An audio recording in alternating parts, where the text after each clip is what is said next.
Eu sou o Marcos Ramon e você está ouvindo 3 minutos dentro do podcast Ficções. O Ficções é um podcast sobre filosofia e cotidiano e você pode ouvir os episódios no Spotify, no Deezer ou no aplicativo de podcast da sua preferência. Nessa semana, eu já tinha falado sobre isso, eu indiquei cada dia um produto diferente, alguma coisa que eu estou consumindo. Então falei de videogame, falei de livro, falei de música. E hoje, para terminar, hoje na sexta-feira, eu vou falar de mais um livro, que é um livro do Luc Ferry, um livro chamado Aprender a Viver, Filosofia para os Novos Tempos. O Luc Ferry é um autor que ficou mais conhecido pelas obras dele na área de estética, mas ele tem esse livro lançado em 2006, que é um livro de divulgação da filosofia.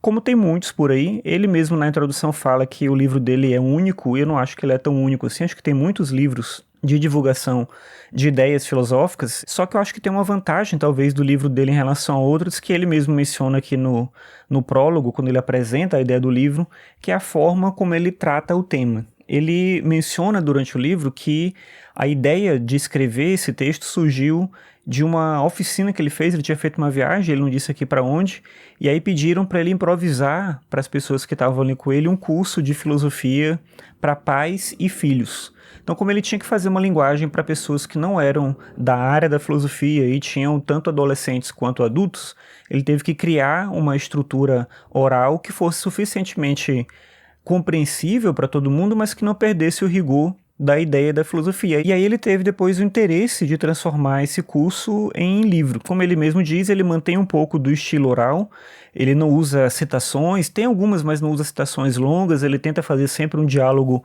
com o leitor. Isso pode incomodar algumas pessoas, porque ele trata você como alguém que de fato não conhece, talvez você conheça algumas coisas que ele já está falando.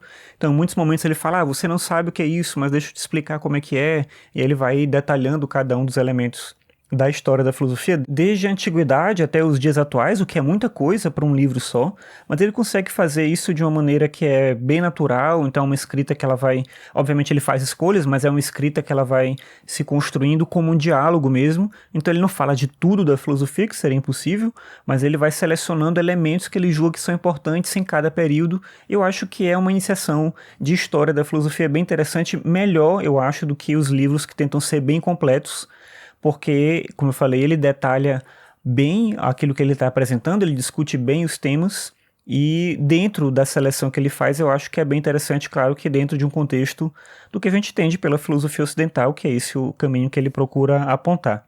Além disso, acho que é interessante também pensar o motivo pelo qual ele escreve o livro. Ele diz que, eu vou citar uma passagem dele aqui, ele fala o seguinte, abre aspas, adquiri ao longo dos anos a convicção de que para todo indivíduo, inclusive para os que não a veem como uma vocação, é valioso estudar ao menos um pouco de filosofia, nem que seja por 2 motivos bem simples.